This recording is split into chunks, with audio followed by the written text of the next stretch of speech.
claque. Fala galera, continuando aqui a nossa brincadeira, vamos para mais uma questão. Então se liga aqui, ó. É preciso ressaltar que através dos tempos, as pessoas reduziram Machado de Assis ao classificá-lo com um rótulo de irônico, muito restrito. Sua ironia é algo maior. Não se trata apenas de um jogo de palavras, de uma troca inteligente de colocações em um diálogo, por exemplo. Sua ironia está na atmosfera na qual seus personagens e o próprio autor se movem. Machado pode ser considerado, no contexto em que surgiu, um espanto e um milagre, mas o que me encanta de forma mais particular é o fato de que ele estava o tempo todo pregando peças nos leitores e nele mesmo. Foi assim que o mais importante crítico literário do mundo, o norte-americano Harold Bloom, 77 anos, classificou Machado de Assis quando elencou em Gênio os 100 autores mais criativos da história da literatura, pela editora Objetivo, em 2002. Os melhores escritores do mundo segundo seus critérios e gosto particular. Aí vem a questão. No terceiro parágrafo do texto, quando isso aparece na prova de vocês, é um direcionamento. O que isso significa? Que você tem que voltar ao texto. Você não pode pensar, eu consegui captar na hora. Você até pode ter conseguido de fato captar na hora, mas a melhor coisa é você voltar para ter certeza. Porque olha aqui como essa questão vai se desenrolar. No terceiro parágrafo do texto, a conjunção, portanto, poderia substituir o termo assim, sem prejuízo para a coesão e a coerência textuais. Ora, pensa comigo, a conjunção, portanto, é notoriamente uma conjunção conclusiva, ela indica a ideia de conclusão. Quando você olha para o vocábulo assim, o assim também pode indicar a ideia de conclusão. Então, a tendência é o candidato marcar aqui como certo. Só que aí, peraí, ele está falando de um texto específico. A nossa gramática é atrelada a um texto específico. Então, você tem que voltar para dar uma olhada. Ele te direcionou, ele nem te deixou largadão, não. É no terceiro parágrafo. Então, vamos lá, ó. Quando você vem aqui ao terceiro parágrafo, ó, primeiro parágrafo, segundo parágrafo, terceiro parágrafo, você percebe que ele colocou o vocábulo assim, logo no iniciozinho. E aí ele diz, foi assim, ou seja, foi desse jeito, foi desse modo que o mais importante crítico literário do mundo, o norte-americano Harold Bloom, classificou Machado de Assis quando elencou o Engênio. Então aqui não indica conclusão, aqui indica modo. Então com isso o gabarito dessa questão é errado, tá vendo? Então tem que voltar ao texto. Próxima questão aqui, ó. O termo justiça expressa o que se faz conforme o direito ou segundo as regras prescritas em lei. De modo que o termo justiça, como conformidade da conduta a uma norma, é empregado para julgar o comportamento da pessoa humana diante de uma norma, seja esta moral, seja de direito natural ou de direito positivo. Já o termo justiça, como eficiência de uma norma ou de sistema de normas, no sentido de se possibilitar as relações entre os homens, é empregado para julgar a própria norma que regula o comportamento humano. Antes de olhar para a questão, veja, o termo justiça expressa o que se faz conforme o direito ou segundo as regras prescritas em lei. Então aqui este ou, ele mostra que tem dois conceitos. A justiça pode ser trabalhada conforme o direito ou segundo as regras prescritas em lei. Aí, desse modo, o termo justiça como conformidade da conduta, que seria conforme o direito a uma norma, é empregado para julgar o comportamento da pessoa humana diante de uma norma, seja esta, no caso, a norma moral, seja de direito natural ou de direito positivo. Então vai julgar o quê? O comportamento da pessoa diante de uma norma. Existe uma norma e vai julgar o comportamento da pessoa. Agora, já o termo justiça como eficiência de uma norma, que é segundo as regras prescritas em lei, ou de um sistema de normas, no sentido de se possibilitar as relações entre os homens, é empregado para julgar a própria norma que regula o comportamento humano. Aí vem a questão, começa com conclui-se do texto. Neste momento, a gente percebe que é uma questão mais complexa. Não necessariamente é uma questão de compreensão. Você viu que ele não tocou ali, ó, segundo o texto, de acordo com o texto, ou na linha tal, ou no termo tal, como foi o caso da questão anterior, em que o camarada destacou a palavra assim e perguntou se dava para trocar pelo portanto, tentando te induzir ao erro por conta da questão do valor semântico de conclusão.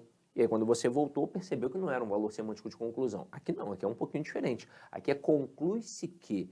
Isso exige que você tenha, de fato, compreendido o texto inteiro para poder interpretar aqui a questão. Então, vamos lá, ó. Conclui-se do texto que existem dois significados principais do termo justiça. Assim, ó, um é conforme o direito e outro é segundo as regras prescritas em lei, que se complementam, sim, eles se complementam, porque ambos são conceitos relacionados àquilo que a gente tem como justiça, mas que diretamente não se equivalem. Sim, eles não se equivalem, porque um trabalha o comportamento da pessoa humana diante de uma norma e o outro julga a própria norma que regula o comportamento humano. Então, por isso, a questão aqui é perfeita e o gabarito é certo. Agora vamos para a próxima. Consta do preâmbulo da Constituição Federal que a justiça é um dos valores supremos da sociedade, tal qual a harmonia social e a liberdade. Nos demais artigos da Carta Magna, e é legal você perceber que a própria banca coloca as letras maiúsculas no início dessa expressão Carta Magna. Então, se você for utilizar essa expressão aqui, ó, na tua discursiva, saiba que não é para colocar com letra minúscula. Esse termo costuma vir associado à ideia de justiça social. Assim, o primeiro inciso do artigo 3º da Constituição estabelece que a construção de uma sociedade que seja justa é o objetivo fundamental da República Federativa do Brasil. Ao circunscrever a justiça no espaço da sociedade, o texto constitucional estabelece, em síntese, que a promoção da justiça que a promoção da justiça na sociedade é um fim do Estado brasileiro. E aí, cuidado, porque o camarada olha aqui, essa expressão é um fim, e se ele não tem uma bagagem literária legal, ou se ele está disperso ali, ele pode pensar que é o fim do negócio, e está querendo acabar. Mas quando eu digo que alguma coisa é um fim de outra, a gente está falando de um objetivo, de um intuito, de uma meta. Então veja que aqui a própria questão coloca assim, ó, deduz-se do texto, sob o ponto de vista semântico, que a promoção da justiça, tá aqui, ó, promoção da justiça social constitui meta da República Federativa do Brasil. Olha o que está aqui, ó, ao circunscrever, veja que a gente tem a preposição a, o artigo o e um verbo no infinitivo. A gente tem aqui a ideia de tempo, é como se a gente colocasse quando, ó.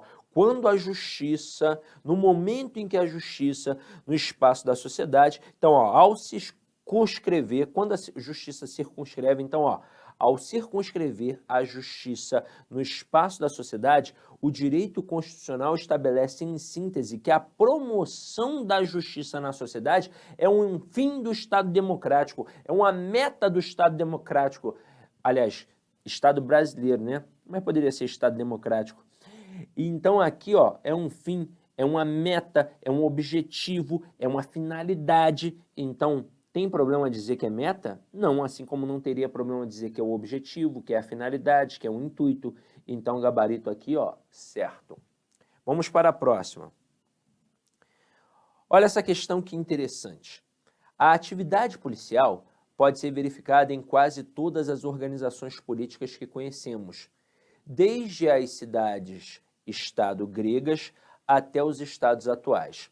A ideia de polícia que temos hoje é produto de fatores estruturais e organizacionais que moldaram seu processo histórico de transformação. No primeiro parágrafo, o pronome relativo que estabelece nas duas primeiras ocorrências a função de complemento verbal e na terceira a de sujeito da oração em que se insere. Então vamos lá. Primeira coisa que a gente tem que saber. Pronome relativo obrigatoriamente faz referência a termo anterior. Isso é um fato. E encabeça uma oração subordinada adjetiva, que pode ser restritiva ou explicativa. Como nós vamos perceber? Pela pontuação. A restritiva não vem isolada pela vírgula, então não vai ter vírgula ali, e a explicativa vem isolada pela vírgula. Essas vírgulas possuem um critério apenas semântico, não vai fazer uma mudança sintática. Então isso significa que a oração subordinada adjetiva, seja ela restritiva ou explicativa, sempre vai exercer a função sintática de adjunto adnominal. Sempre. Agora, ela exerce a função de adjunto adnominal porque ela está na posição de um adjetivo, tanto que a oração subordinada adjetiva poderia ser substituída por um adjetivo. Só que aí é o seguinte, o pronome relativo que encabeça a oração, ele não é um pronome adjetivo, porque ele não é um pronome que acompanha o substantivo. Se fosse, sintaticamente, seria também um adjunto adnominal. Só que o pronome relativo, ele é um pronome substantivo, ele é um pronome que substitui um substantivo, ele está na posição de um substantivo. Então, ele, o pronome relativo, exerce funções próprias de um substantivo, ou seja, ele pode ser sujeito, ele pode ser objeto direto, ele pode ser objeto indireto, então eu tenho que ter em mente isso. A oração subordinada adjetiva toda é uma adjunta adnominal, seja ela restritiva ou explicativa, não importa. E eu sei até que tem muita gente que confunde achando que a oração subordinada adjetiva explicativa, aquela que vem entre vírgulas, tem função sintática de aposto. E isso é um absurdo, porque função sintática de aposto é função própria de substantivo, tanto que tem a oração subordinada substantiva apositiva. A oração adjetiva jamais terá outra função sintática a não ser a função de adjunto adnominal. Agora, o pronome relativo tem funções próprias de um substantivo. Então, a gente tem que ver a função que o pronome relativo exerce dentro da oração da qual ele faz parte. Agora, uma coisa é o seguinte, a questão aqui apresentou 3 situações e 2 funções sintáticas. Sujeito a gente sabe muito bem o que é. A gente vai achar o verbo, vai perguntar a ele quem é o sujeito, tem 2 possibilidades, quem ou o quê, porque o sujeito pode ser uma pessoa, mas pode ser uma coisa também. Mas quando a banca aqui em questão fala de complemento verbal, isso é muito legal para a gente abordar, porque o Sebrasp ele tem um jeito peculiar de cobrar objeto direto e objeto indireto. Tanto que, às vezes, ele chama de complemento direto. Isso significa que ele está falando de um objeto direto. E, às vezes, ele chama de complemento indireto e significa que ele está falando de um objeto indireto. Então, preste atenção, porque o Sebrasp faz isso direto.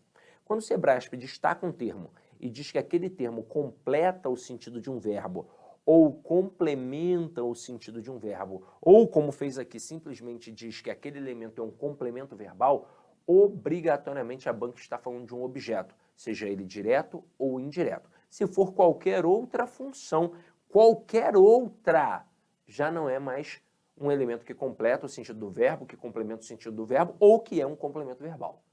Tem que ser objeto direto para esse tipo de situação, ou um objeto indireto. Tem que ser objeto. E pronto, acabou. Então vamos lá, vamos avaliar aqui, ó. Aqui a gente tem o primeiro que, aqui a gente tem o segundo que, e, aliás, não, né? Errei. Aqui a gente tem o primeiro que, aqui a gente tem o segundo que, e aqui a gente tem o terceiro que. Então, a banca disse que os dois primeiros são complementos verbais, ou seja, são objetos. E como eu não estou vendo nenhuma preposição ali, provavelmente objetos diretos. E que no terceiro, que está aqui, funciona como sujeito. Então, vamos lá, vamos avaliar. Primeiro, a atividade policial pode ser verificada em quase todas as organizações políticas que conhecemos. Opa, veja que este aqui faz referência às organizações políticas. Por isso, ele é um pronome relativo, já que está fazendo referência a um termo anterior. Quero saber qual é a função sintática que ele exerce. Eu tenho que ver dentro da oração da qual ele faz parte, que está relacionada à forma verbal conhecemos. E aí, turma, é como se no lugar do que estivesse escrito o quê? As organizações políticas. Vamos, então, pensar na oração do verbo conhecer, que foi representado pela forma verbal conhecemos. Vamos perguntar a ele, ao verbo, quem é o sujeito. Quem é que conhece alguma coisa? Nós. Opa! Nós conhecemos. Então, o nós seria o sujeito, que é conhecido como sujeito oculto, desinicial ou elíptico. A nossa banca, inclusive, adora chamar de sujeito elíptico, que é o famoso sujeito oculto, que eu não estou vendo, mas que eu consigo identificar pelo contexto ou pela desinência verbal. Mas aí, nesse contexto, quem conhece, conhece alguma coisa. É, portanto, o que a gente chama de verbo transitivo direto. E o que nós conhecemos? As organizações políticas. Então, este aqui assume a função de objeto direto. Então, a priori, por enquanto, a questão está certa. Vamos para o próximo. A ideia de polícia que temos hoje. Opa, este aqui está fazendo referência à ideia de polícia. Então, está fazendo referência a um termo anterior. Mais uma vez, de fato, é um pronome relativo. E se é pronome relativo, encabeça a oração subordinada adjetiva. Mas eu não quero saber sobre a oração, eu quero saber a função sintática do quê? Então, vamos separar aqui as orações e vamos pensar na oração da qual ele faz parte, que está representado pela forma verbal temos. Então, vamos perguntar a este verbo quem é o sujeito. Quem é que tem alguma coisa? Mais uma vez, ó, nós. Então, o nós é o sujeito que a gente sabe muito bem, é o chamado sujeito elíptico, ou oculto, ou desinicial. Só que o Sebrasp adora chamar de sujeito elíptico. Então, vamos agora ver quem é o complemento. Seria, nós temos o quê? A ideia de polícia. E nesse contexto, quem tem alguma coisa é verbo transitivo direto, e significa que este que também assume a função de objeto direto. Então, por enquanto, a questão está muito perfeita. Vamos continuar. Agora é o próximo que ali, ó. É produto de fatores estruturais e organizacionais que moldaram seu processo histórico de transformação. Este que está fazendo a referência a fatores estruturais e organizacionais é realmente um pronome relativo. E agora eu quero saber a função sintática que ele exerce. Só que agora é de um pouquinho diferente, quer ver? Vamos pensar aqui no verbo moldar. Quem foi que moldou alguma coisa? Ora, os fatores estruturais e organizacionais. Veja que o verbo é transitivo direto também. Moldar o quê? Seu processo histórico de transformação. Só que aqui, ó, o que, como está fazendo referência à estrutura, fatores estruturais e organizacionais, e foram os fatores estruturais e organizacionais que moldaram, assume a função de sujeito. Então, a questão está perfeita, gabarito certo. É assim que você vai fazer a análise. Viu como não é nenhum bicho de sete cabeças? Sidoca, ainda encontrei dificuldade. Continua que daqui a pouco essa dificuldade vai embora, tá? Próxima questão aqui nossa. Próxima questão aqui nossa é interessantíssima, tá? Vamos lá, ó. Kant inicia a exposição da ética que ele chama metafísica dos costumes. O trecho sublinhado que exerce na oração a função de complemento verbal deveria estar precedido da preposição de. Nós estamos aqui trabalhando com o verbo chamar, representado pela forma verbal chama. O verbo chamar, ele é interessantíssimo, porque ele pode, num primeiro momento, ser transitivo direto, quando aparece no sentido de convocar. Então, eu coloco assim, ó, Tite chamou os jogadores. Ou seja, ele convocou os jogadores. Então, o Tite aqui é o sujeito, o chamou é verbo transitivo direto e os jogadores é um objeto direto. Só que este verbo chamar, ele pode ser considerado um verbo transobjetivo. Eita! O que é este verbo transobjetivo? Significa que ele pode ser verbo transitivo direto ou verbo transitivo indireto, mais um objeto. Detalhe, essa estrutura do verbo e do objeto vai ser definida pela estrutura, pelo contexto. Então, eu vou olhar para o complemento. Se ele não possui preposição, significa que o verbo é transitivo direto e ele é um objeto direto. Se o complemento possui a preposição, significa que o verbo é transitivo indireto e o complemento é um objeto indireto. É a estrutura que vai me dar a classificação, porque pode ser verbo transitivo direto ou transitivo indireto de forma indistinta. Então, aqui, ó, se for um verbo transitivo direto, nós teremos um objeto direto. Se for um verbo transitivo indireto, nós teremos um objeto indireto. Lembrando que é a estrutura que vai nos mostrar isso. E ainda pode ter mais o quê? Um predicativo do objeto. Detalhe, esse predicativo do objeto pode vir acompanhado de uma preposição. Eu coloquei aqui entre parênteses, somente neste caso, para indicar que essa preposição aqui é facultativa, tá? Eu vou colocar aqui, porque eu coloquei o objeto direto e o indireto entre parênteses, né? Mas aqui eu já deixei bem claro. E aí, quando é que isso acontece? Quando é que esse verbo é transobjetivo? Quando ele está no sentido de apelidar, denominar, cognominar, caracterizar. Então, veja aqui, ó. Kant inicia a exposição da ética que ele chama metafísica dos costumes. Se vocês repararem, a gente tem aqui um que pronome relativo, que faz referência à exposição da ética, e nós temos um ele pronome pessoal, do caso reto, que faz referência a Kant. Se nós fôssemos colocar essa estrutura na ordem direta, ignorando os elementos pronominais e colocando as estruturas substantivadas, a frase seria: Kant chama a exposição da ética metafísica dos costumes. E aí vamos fazer aqui uma avaliação. Neste momento, quem é o sujeito? É o Kant. E aí o verbo vai ser classificado como verbo transitivo direto e a exposição da ética como objeto direto. Como você sabe, Sidoca, se aqui aparecer um A e se A não pode ser uma preposição? Claro que não. Troca exposição por objetivo. Eu ia dizer Kant chama o objetivo da ética. Opa, então eu matei que realmente não tem preposição complemento e por isso o verbo é transitivo direto. Só que aí ele está qualificando essa exposição da ética como metafísica dos costumes. Então, essa expressão metafísica dos costumes é um predicativo do objeto direto. Detalhe, eu tenho certeza que na hora da fala você ficou com vontade de colocar a preposição de aqui, ó.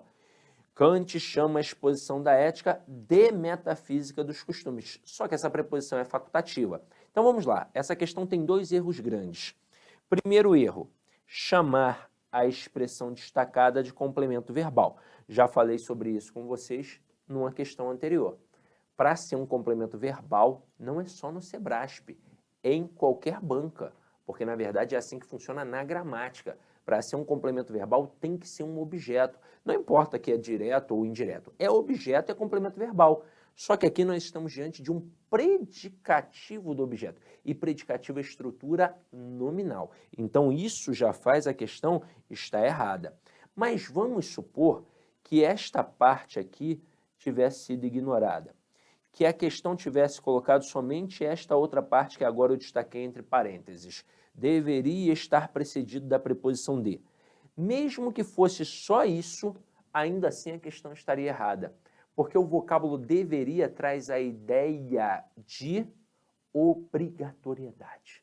Deveria, como se fosse uma imposição, salientando assim que a preposição, no caso, seria uma preposição obrigatória, só que essa preposição é facultativa.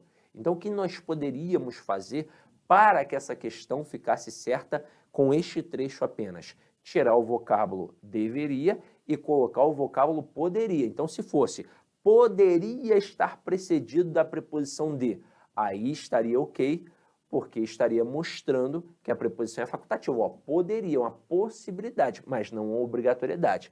Mas não adianta, porque aqui o gabarito é errado mesmo. E agora, a nossa última questão aqui do material é linda. Se liga só. Na esfera do público, um indivíduo elabora sua identidade pública, cujas regras de manutenção obedecem a leis mais ou menos impessoais e, em princípio, válidas para todos, como o verbo obedecer admite, aqui vem o comando, ó. Como o verbo obedecer admite dupla regência, ou seja, seu complemento pode vir ou não introduzido pela preposição a, cara, com isso eu já sei que o gabarito está errado. Mas vamos continuar. Seria mantida a correção gramatical do texto se no segmento obedecem a leis fosse empregado acento indicativo de crase, ou seja, isso aqui, ó, no A. Então, o que ele está pedindo para fazer é isso aqui, o que torna a questão mais errada ainda, mas vamos avaliar por partes. Primeiro, em relação a essa questão de dupla regência do verbo. Num primeiro momento, ele não tem nada de dupla regência. Ele é verbo transitivo indireto a priori. Não é um processo facultativo, eu posso colocar com preposição ou não colocar com preposição. Não, eu tenho que colocar com preposição no primeiro momento. Verbo obedecer e desobedecer, a priori, são verbos transitivos indiretos regidos pela preposição a. Então, quem obedece, obedece a alguém, quem desobedece, desobedece a alguém ou a alguma coisa, que no caso, a alguma coisa porque é a lei. Agora, quando a gente para analisar, essa questão aqui poderia ser linda, muito mais linda do que ela já é. Porque na hora em que ele colocou aqui, ó, obedecem a leis, ele utilizou o substantivo leis de forma genérica. Significa que ele está obedecendo a qualquer lei. Na verdade, aqui a quaisquer leis, de forma genérica. Este a vai ser apenas uma preposição que foi exigida pelo verbo. Agora, eu poderia especificar essas leis? Sim, e aí eu teria que colocar o artigo. E então seria qual artigo? O artigo as, já que o vocábulo está no plural. Então ficaria obedecem às, craseado, leis. E isso ainda mostra um outro macetinho nosso. Como é que eu vou colocar um acento grave aqui, num A que está no singular, diante de uma palavra no plural? A no singular mais palavra no plural, crase nem a pau, né, galera? Porque este A vai ser apenas uma preposição. Então, essas duas formas aqui seriam possíveis? Sim. Numa questão de reescritura, a troca da frase 1 pela frase 2 promoveria prejuízo gramatical? Não, as duas estariam certas de acordo com o padrão culto da língua. Mas o que promoveria aqui? Uma alteração de sentido. Porque na primeira, nós utilizaríamos o vocábulo leis de forma genérica e na segunda, de forma específica. Mas o gabarito aqui é errado. Veja aqui no nosso material o gabaritinho. E para finalizar, uma mensagem bacana do Ayrton Senna. Quando Deus quer, não há quem não queira. E isso é verdade. Portanto, é muito importante acreditarmos em nós. É o que eu sempre digo. Não adianta o outro acreditar em você. Teu marido, tua mulher, teu pai, tua mãe, teu filho, não adianta. Se eles acreditarem em você, não, aí não adianta de nada. Agora, se você acreditar, também não adianta. Você vai chegar aonde quiser, porque Deus está contigo. Então, meus amores, foi um prazer estar na presença de vocês. Espero, de alguma forma, ter contribuído significativamente para a aquisição do conhecimento. E deem paz e que o Senhor sempre vos acompanhe. Clique like.